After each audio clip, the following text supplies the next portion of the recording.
ಒಂದು ರಾಮ್ಗಢ್ ಎಂಬ ಹೆಸರಿನ ಕಾಡಿತ್ತು. ಅಲ್ಲಿ 4 ಜನ ಗೆಳೆಯರು ನೆಲೆಸಿದ್ರು. ಮಂಕು, ಕಾಲಿಯಾ, ರೋಸಿ ಮತ್ತು ರಾಜ. ಅವರೆಲ್ಲರೂ ಒಳ್ಳೆ ಗೆಳೆಯರಾಗಿದ್ರು.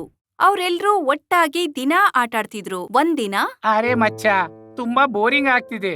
ಹಾ ಅಣ್ಣ, ಸರಿ ಹೇಳಿದೆ ನೀನು. ನಡೆ, ಎಲ್ಲಾದ್ರೂ ಹೋಗೋಣ. ಹಾ ಅಣ್ಣ, ಸರಿ ಹೋಗೋಣ. ಅವ್ರ 4 ಜನ ಸೇರಿ ಆಟ ಆಡೋಕೆ ಹೊರಡ್ತಾರೆ ಮತ್ತು ಕಾಡಿನ ನದಿ ದಡೆಯಲ್ಲಿ ಆಟಾಡ್ತಾ ಇರ್ತಾರೆ.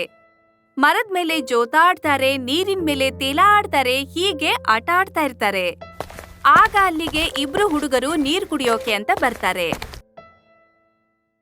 ಕಾಲಿಯಾ ಅವರಿಬ್ರನ್ನು ನೋಡಿ ಹೇಳುತ್ತೆ, ಇವ್ರಿಬ್ರು ಹುಡುಗರು ಕಾಡಿನಲ್ಲೇನ್ ಮಾಡ್ತಿದ್ದಾರೆ? ಇವ್ರು ನಮ್ಮ ಶಿಕಾರಿ ಮಾಡಲು ಬಂದಿಲ್ವಲ್ಲ? ನಂತರ ಅವರಿಬ್ರು ಹುಡುಗರು ನೀರ್ ಕುಡಿದು ಮರದ ಕೆಳಗೆ ಕೂತ್ಕೋತಾರೆ. ರಾಜ ಅವರಿಬ್ರನ್ನು ತುಂಬಾ ದೃಷ್ಟಿ ಇಟ್ಟು ನೋಡ್ತಾರೆ. ಇವರಿಬ್ರು ಬೇಟೆಗಾರರಲ್ಲ, ತುಂಬಾ ಚಿಂತೆಯಲ್ಲಿದ್ದವರಂತೆ ಕಾಣ್ತಾರೆ. ಬನ್ನಿ, ಹೋಗಿ ಅವರನ್ನೇ ಕೇಳೋಣ. ಆಗ 4 ಗೆಳೆಯರು ಅವರಿಬ್ಬರ ಬಳಿ ಹೋಗ್ತಾರೆ. ಆಗ ಅವರಿಬ್ಬರ ಗಮನ ಇವ್ರ ಕಡೆ ಬರುತ್ತೆ. ಅರೆ, ಇವ್ರು 4 ನಮ್ ಕಡೆಗೆ ಯಾಕೆ ಬರ್ತಾರೆ? ಅದೇ, ಇವ್ರು ನಮ್ಮನ್ ಕೊಲ್ಲಲು ಬರ್ತಿಲ್ವಲ್ಲ? ಅಷ್ಟರಲ್ಲಿ ಇವ್ರ 4 ಜನ ಅವ್ರ ಬಳಿ ಹೋಗ್ತಾರೆ. ಅವರಿಬ್ರು ಹುಡುಗರಿಗೆ ಭಯವಾಗುತ್ತೆ. ಅರೆ, ನಮ್ಮಿಂದ ಹೆದರ್ಕೊಳ್ಬೇಡಿ, ನಾವ್ ನಿಮ್ಗೇನು ತೊಂದರೆ ಮಾಡೋಲ್ಲ. ನೀವೇನು ನಮ್ಮನ್ನು ಕೊಲ್ಲಲು ಬಂದಿದ್ದೀರಾ ಅಥವಾ ನಮ್ಮೊಂದಿಗೆ ಗೆಳೆತನ ಮಾಡಲು? ಆಗ ಅವರಿಬ್ರಿಗೆ ಸ್ವಲ್ಪ ಸಮಾಧಾನ ಆಗತ್ತೆ. ಇವರು ನಮ್ ಬಳಿ ಫ್ರೆಂಡ್ಶಿಪ್ ಮಾಡೋಕ್ ಬಂದಿದ್ದಾರೆ, ನಮಗೆ ತೊಂದರೆ ಕೊಡಕ್ಕಲ್ಲ ಎಂದು. ಇಲ್ಲ ಇಲ್ಲ, ನಾವು ಶಿಕಾರಿಗಳಲ್ಲ. ಹಾಗೆ ನಾವೇನು ನಿಮ್ಗೆ ತೊಂದರೆ ನೀಡಲು ಬಂದಿಲ್ಲ. ನೀವು ನಮ್ಮೊಂದಿಗೆ ಗೆಳೆತನ ಮಾಡ್ತೀರಾ? ಹಾ, ಯಾಕಿಲ್ಲ. ಇಂದಿನಿಂದ ನಾವೆಲ್ಲರೂ ನಿಮ್ ಗೆಳೆಯರು. ಬನ್ನಿ, ನಾವೆಲ್ಲರೂ ಆಟ ಆಡೋಕ್ ಹೋಗೋಣ. ಆಟ ಶುರು ಮಾಡೋಕ್ ಮುಂಚೆ ಸೋಹನ್ ಮತ್ತು ಮೋಹನ್ ತಮ್ಮ ಬಗ್ಗೆ ಹೇಳ್ತಾರೆ. ನಾವಿಬ್ರು ಅನಾಥರು ಮತ್ತು ನಾವು ಕಸ ಎತ್ತುವವರು. ಆದ್ರಿಂದಲೇ ನಮ್ಮ ಹೊಟ್ಟೆ ತುಂಬುತ್ತದೆ. ನಾವಿಬ್ರು ಸೋತ್ ಹೋಗಿದ್ದೆವು, ಅದಕ್ಕಾಗಿ ನದಿ ದಂಡೆಯಲ್ಲಿ ನೀರು ಕುಡಿಯಲು ಬಂದಿದ್ದೆವು. ನೀವೇನು ಚಿಂತಿಸಬೇಡಿ, ಇನ್ನು ನಾವು ನಿಮ್ ಜೊತೆಗಿದ್ದೇವೆ. ಇನ್ ಮುಂದೆ ನೀವೆಂದು ಹಸಿವೆಯಿಂದಿರೋಲ್ಲ. ಮತ್ತೆ ಸಂಜೆ ಆಗುತ್ತೆ. ಸೋಹನ್ ಮತ್ತು ಮೋಹನ್ ತಮ್ಮ ಮನೆಗೆ ಹೋಗ್ತಾರೆ. ಗೆಳೆಯರೇ, ಕತ್ತಲಾಗ್ತಿದೆ, ಇನ್ನು ನಾವು ಹಿಂತಿರುಗ್ಬೇಕು. ನಾಳೆ ನಾವು ಮತ್ತೆ ಬರ್ತೇವೆ ನಿಮ್ಮನ್ನು ಭೇಟಿಯಾಗಲು. ಹಾ, ಖಂಡಿತ ಬನ್ನಿ. ಅಷ್ಟೇ ಅಲ್ಲ, ದಿನ ಬನ್ನಿ, ನಾವೆಲ್ಲ ಒಟ್ಟಿಗೆ ಆಡೋಣ. ಅವರಿಬ್ರು ಮನೆಗೆ ಹೊರಡ್ತಾರೆ. ನಂತರ ಮಂಕು, ಕಾಲಿಯಾ, ರೋಸಿ ಮತ್ತು ರಾಜ ಇವರು ಮನೆಗೆ ಹೊರಡ್ತಾರೆ. ಮಾರನೇ ದಿನ ಇವ್ರ 4 ಜನ ನೀರಲ್ಲಿ ಆಡೋಕ್ ಬರ್ತಾರೆ. ಸಂಜೆ ಆಗುತ್ತಲೇ ಮೋಹನ್ ಮತ್ತು ಸೋಹನ್ ಇವರನ್ನ ಭೇಟಿ ಮಾಡೋಕ್ ಬರ್ತಾರೆ. ಅರೆ, ನೀವಿಬ್ರು ಬಂದ್ಬಿಟ್ರಾ? ಇಂದು ಆಟದಲ್ಲಿ ಮಜಾ ಬರುತ್ತೆ. ಹಾ, ಇವತ್ತು ನಾವು ಬೇಗ ಕೆಲಸ ಮುಗಿಸಿದೆವು, ಯಾಕೆಂದ್ರೆ ನಿಮ್ ಜೊತೆ ಆಡೋಕಿತ್ತಲ್ವಾ. ಮತ್ತ್ಯಾಕೆ ತಡ? ನಡೀರಿ, ಒಟ್ಟಿಗೆ ಆಡೋಣ. ಹಾ, ನಡೀರಿ. ಮತ್ತೆ ಇವರೆಲ್ಲರೂ ಚೆನ್ನಾಗಿ ಆಟ ಆಡ್ತಾರೆ. ಆಡ್ತಾ ಆಡ್ತಾ ಇವರಿಗೆ ರಾತ್ರಿ ಆಗಿದ್ದು ಗೊತ್ತೇ ಆಗ್ಲಿಲ್ಲ. ನನ್ಗೆ ತುಂಬಾ ಹಸಿವಾಗ್ತಿದೆ. ನನಗೂ. ಅರೆ ಮಚ್ಚ, ನಿನ್ಗೆ ಹಸಿವಾಗ್ತಿದ್ರೆ ನಾನಿಲ್ವಾ ನಿನ್ನ ಹಸಿವು ನೀಗಿಸಲು? ನಾನೀಗ್ಲೇ ಹೋಗಿ ಮರದಿಂದ ಹಣ್ಣು ಕಿತ್ತು ತರ್ತೇನೆ. ಮಂಕು ಮರದಿಂದ ಹಣ್ಣು ಕಿತ್ಕೊಂಡ್ ಬರ್ತಾನೆ. ಆಮೇಲೆ ಎಲ್ರೂ ಮರದ ಕೆಳಗ್ ಕೂತ್ಕೊಂಡು ಹಣ್ಣು ತಿಂತಾರೆ. ಆಮೇಲೆ ಎಲ್ರೂ ಕೂತ್ಕೊಂಡ್ ಮಾತಾಡ್ತಾ ಇರ್ತಾರೆ. ಮಾತಾಡ್ತಾ ಆಡ್ತಾ ಟೈಮ್ ಹೋಗಿದ್ದೆ ಗೊತ್ತಾಗ್ಲಿಲ್ಲ. ಮತ್ತೆ ಮೋಹನ್ ಅವ್ರ ಸೋಹನ್ಗೆ ಮನೆಗ್ ಹೋಗೋ ಟೈಮ್ ಆಗತ್ತೆ. ಇನ್ನು ನಾವು ಹೋಗ್ಬೇಕು ಗೆಳೆಯರೆ.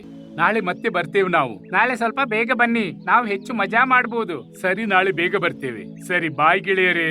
ಬಾಯ್ ಬಾಯ್. ಮರುದಿನ ಸೋಹನ್ ಮತ್ತು ಮೋಹನ್ ತಮ್ಮ ಗೆಳೆಯರನ್ನು ಭೇಟಿ ಮಾಡಲು ಬೇಗ ಬರ್ತಾರೆ. ಈ 4 ಜನ ಮೊದ್ಲೇ ಬಂದಿರ್ತಾರೆ.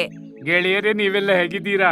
ನಾವೆಲ್ಲ ಆರಾಮಾಗಿದ್ದೇವೆ. ನೀವೆಲ್ಲ ಹೇಗಿದ್ದೀರಿ? ನಾವು ಆರಾಮಾಗಿದ್ದೇವೆ. ನಡೀರಿ, ಇಂದು ಕಾಡಿನಲ್ಲಿ ತಿರುಗಾಡೋಣ. ಹಾ, ನಡೀರಿ, ತುಂಬಾ ಮಜಾ ಆಗ್ಬಹುದು. ಬನ್ನಿ, ನಾನು ಹಾರ್ಕೊಂಡ್ ಬರ್ತೀನಿ. ಆಮೇಲೆ ಎಲ್ರೂ ಕಾಡಿನ ಕಡೆಗೆ ಹೊರಡ್ತಾರೆ. ಸೋಹನ್ಗೆ ಕಾಡಲ್ಲೆಲ್ಲ ಸುತ್ತಾಡಿ ತುಂಬಾ ಮಜಾ ಆಗತ್ತೆ. ಅವನು ಒಳ್ಳೆ ಅನುಭವ ಆಗತ್ತೆ, ಯಾಕಂದ್ರೆ ಅವನು ಮೊದಲನೇ ಬಾರಿ ಕಾಡಲ್ಲಿ ಓಡಾಡ್ತಾನೆ. ಆಗ ಅವರಿಗಲ್ಲೊಂದು ಗುಹೆ ಕಾಣುತ್ತೆ. ಅರೆ, ಅಲ್ಲಿ ನೋಡಿ, ಅಲ್ಲೊಂದು ಗುಹೆ ಇದೆ. ನನ್ಗಂತೂ ಅಪಾಯಕಾರಿ ಅನ್ಸುತ್ತೆ, ನಾನಲ್ಲಿಗೆ ಬರೋದಿಲ್ಲ. ಅರೆ, ಹೆದರ್ಬೇಡ, ಒಂದ್ ಕೆಲ್ಸ ಮಾಡೋಣ. ನಾವೆಲ್ಲರೂ ಒಟ್ಟಿಗೆ ಹೋಗಿ ನೋಡೋಣ ಅದ್ರೊಳಗೆ ಏನಿದೆ ಎಂದು. ನಂತರ 4 ಜನ ಗುಹೆ ಒಳಗೆ ಹೋಗ್ತಾರೆ. ಒಳಗಡೆ ತುಂಬಾ ಕತ್ಲೆ ಇರುತ್ತೆ. ಮಂಗು ಕೋಲಿಗೆ ಒಂದು ಬಟ್ಟೆ ಕಟ್ಟಿ ಹೀಗೆ ಬೆಂಕಿ ಕಚ್ತಾರೆ. ನಂತರ ಅವರು ನಿಧಾನವಾಗಿ ಹೋಗ್ತಾರೆ. ಇಲ್ಲೊಂದು ತುಂಬಾ ಕತ್ತಲಿದೆ, ಒಳಗೆ ಏನಿದೆಯೋ ಗೊತ್ತಿಲ್ಲ. ಒಳಗೆ ಏನಿದೆಯೋ ನಮ್ಗೆ ತಿಳಿಯುತ್ತೆ. ನಾವೆಲ್ಲರೂ ಜಾಗರೂಕತೆಯಿಂದ ಒಳಗೆ ಹೋಗೋಣ. ಸ್ವಲ್ಪ ಮುಂದೆ ಹೋದ್ಮೇಲೆ ಅವರಿಗೊಂದು ಹೊಳೆಯುವಂತ ವಸ್ತು ಕಾಣುತ್ತೆ. ಅದರ ಬೆಳಕಿನಿಂದ ಗುಹೆಯಲ್ಲೆಲ್ಲ ಬೆಳಕು ಕಾಣುತ್ತೆ. ಅಲ್ಲಿ ನೋಡಿ, ಏನೋ ಹೊಳೆಯುತ್ತಿದೆ, ಯಾವುದೋ ಖಜಾನೆ ಇದ್ದಂತಿದೆ. ನಡೀರಿ, ಹೋಗಿ ನೋಡೋಣ ಅದು ಹೊಳಪು ಏನೆಂದು. ಎಲ್ರೂ ನಿಧಾನವಾಗಿ ಹೋಗ್ತಾ ಇದ್ರು.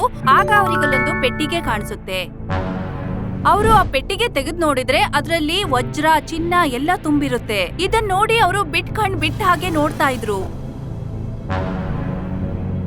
ಅರೆ ಇದು ನಿಜವಾಗ್ಲೂ ಖಜಾನೆ ಆಗಿದೆ. ಅರೆ ಹಾ, ಪ್ರಾಯಶಃ ಯಾರೋ ಮಹಾರಾಜರು ಈ ಖಜಾನೆಯನ್ನು ಇಲ್ಲಿ ಅಡಗಿಸಿಟ್ಟಿರ್ಬೇಕು. ಈ ಖಜಾನೆ ಇನ್ಮುಂದೆ ನಮ್ಮದ? ಇಲ್ಲ, ಇದು ಸರ್ಕಾರದ ಸೊತ್ತು. ಯಾಕೆ ನಾವಿದನ್ನು ಪೊಲೀಸರ ವಶಕ್ಕೆ ನೀಡಬಾರ್ದು? ಆಗ ಅಲ್ಲಿಗೆ ಕಾಡಿನ ರಾಜ ಶೇರ್ ಸಿಂಗ್ ಬರ್ತಾರೆ. ಈ ಖಜಾನೆ ನಿನ್ನದು ಅಲ್ಲ, ಸರ್ಕಾರದ್ದು ಸಹ ಅಲ್ಲ. ನಾನು ಈ ಕಾಡಿನ ರಾಜನಾಗಿದ್ದೇನೆ, ಹಾಗಾಗಿ ಈ ಖಜಾನೆ ನಂದು. ಇಲ್ಲ ಶೇರ್ ಸಿಂಗ್, ಈ ಖಜಾನೆ ನಂದು. ನಾವು ಈ ಖಜಾನೆ ನಿನ್ಗೆ ಖಂಡಿತ ನೀಡೋದಿಲ್ಲ. ಅಬೆ, ನೀವು ಈ ಮನುಷ್ಯರ ಜೊತೆಗೂಡಿ ನನ್ನನ್ನು ಎದುರಿಸ್ತೀರಾ? ಒಂದೇ ನಿಮಿಷದಲ್ಲಿ ಎಲ್ಲರ ಅಂತ್ಯ ಮಾಡಬಲ್ಲೆ ನಾನು. ಶೇರ್ ಸಿಂಗ್, ನೀನು ನಮ್ಮನ್ನು ಹೆದರಿಸೋ ಪ್ರಯತ್ನ ಮಾಡಬೇಡ. ನಾವು ನಿನ್ಗೆ ಹೆದರೋದಿಲ್ಲ. ಆಗ ಸೋಹನ್, ಮೋಹನ್, ಕಾಲಿಯಾ ಎಲ್ರೂ ಕೋಲ್ ತಗೊಂಡು ಶೇರ್ ಸಿಂಗ್ ಕಡೆ ಬರ್ತಾರೆ. ಆಗ ಶೇರ್ ಸಿಂಗ್ ಹೆದರ್ಕೊಂಡು ಹಿಂದೆ ಹೋಗುತ್ತೆ. ಆಗ ಮಂಗು ಕೂಡ ತನ್ನ ಗೆಳೆಯರ ಜೊತೆ ಮುಂದೆ ಹೋಗುತ್ತೆ. ಅಲ್ಲಿನ ಪರಿಸ್ಥಿತಿ ನೋಡಿ ಶೇರ್ ಸಿಂಗ್ ಅಲ್ಲಿಂದ ಓಡ್ ಹೋಗುತ್ತೆ. ಸರಿ, ಶೇರ್ ಸಿಂಗ್ ಓಡಿ ಹೋದ. ಏನ್ ಗೆಳೆಯರೇ, ಅವನೇನು ಓಡಿದ. ಆದ್ರೆ ರಾತ್ರಿ ಆಗ್ತಿದೆ, ಹಾಗೆ ಹಸಿವು ಆಗ್ತಿದೆ. ಮಂಕು ಏನಾದ್ರೂ ತಿನ್ನುವ ವ್ಯವಸ್ಥೆ ಮಾಡು ಮಚ್ಚ. ಈಗ ತರ್ತೇನೆ ಗೆಳೆಯರೇ, ಆದ್ರೆ ಹೊರಗೆ ಹೋಗಿ ತಿನ್ನೋಣ. ಹಾ, ಅದೇ ನದಿ ಪಕ್ಕಕ್ಕೆ ಹೋಗಿ ತಿನ್ನೋಣ. ಸ್ವಲ್ಪ ಸಮಯದಲ್ಲೇ ಮಂಕು ಹೀಗೆ ಹಣ್ಣನ್ನು ತಗೊಂಡು ಬರುತ್ತೆ. ಎಲ್ರೂ ಹಣ್ಣು ತಿಂತಾ ಇರ್ತಾರೆ. ಆಗ ಕಾಲಿಯಾ ಹೇಳುತ್ತೆ, ಮೋಹನ್, ಸೋಹನ್, ನಮ್ಗಂತೂ ಮನುಷ್ಯರ ಮೇಲೆ ಭರವಸೆ ಇಲ್ಲ. ಆದ್ರೆ ನೀವಿಬ್ರು ಒಳ್ಳೆ ವ್ಯಕ್ತಿಗಳಾಗಿದ್ದೀರಾ, ಹಾಗಾಗಿ ನಾವು ನಿಮ್ಮ ಮೇಲೆ ವಿಶ್ವಾಸವಿರ್ತೇವೆ. ಹಾ, ಹಾಗಾಗಿ ಈ ಖಜಾನೆ ನಿಮ್ ಜೊತೆ ಕೊಂಡೋಗಿ ಮತ್ತು ಖಜಾನೆಯನ್ನು ಪೊಲೀಸರ ವಶಕ್ಕೆ ಒಪ್ಪಿಸಿ. ಮೋಹನ್ ಮತ್ತು ಸೋಹನ್ ಕೂಡ ಹಾಗೆ ಮಾಡಿದ್ರು. ಈ ಚಿನ್ನ ಬೆಳ್ಳಿಯನ್ನು ಪೊಲೀಸರಿಗೆ ಒಪ್ಪಿಸಿದ್ರು. ಈ ಚಿನ್ನ ಬೆಳ್ಳಿಯನ್ನು ಪೊಲೀಸರಿಗೆ ಕೊಡುವಾಗ ದೂರದಿಂದ ಈ ಹಕ್ಕಿಗಳು ಇದನ್ನ ನೋಡ್ತಾ ಇದ್ರು. ಮನುಷ್ಯರು ಆದ್ರೆ ಪ್ರಾಮಾಣಿಕರು. ಆಗ ಈ ಹಕ್ಕಿ ತನ್ನ ಗೆಳೆಯರಿಗೆ ಬಂದು ಹೇಳುತ್ತೆ, ಅವರಿಬ್ರು ಪ್ರಾಮಾಣಿಕವಾಗಿ ಆ ಚಿನ್ನ ಬೆಳ್ಳಿನ ಪೊಲೀಸರಿಗೆ ಒಪ್ಪಿಸಿದ್ರು. ಹಾಗಾದ್ರೆ ನಮ್ ಗೆಳೆತನ ಇನ್ನೂ ಮುಂದುವರಿಯುತ್ತೆ. ಆಮೇಲೆ ಇವರ ಗೆಳೆತನ ಇನ್ನೂ ಗಟ್ಟಿಯಾಗುತ್ತೆ. ಅವರು ನದಿಯ ದಡೆ ಮೇಲೆ ದಿನಾ ಆಟಾಡೋಕ್ ಬರ್ತಾರೆ ಮತ್ತು ಖುಷಿಯಿಂದ ಇರ್ತಾರೆ.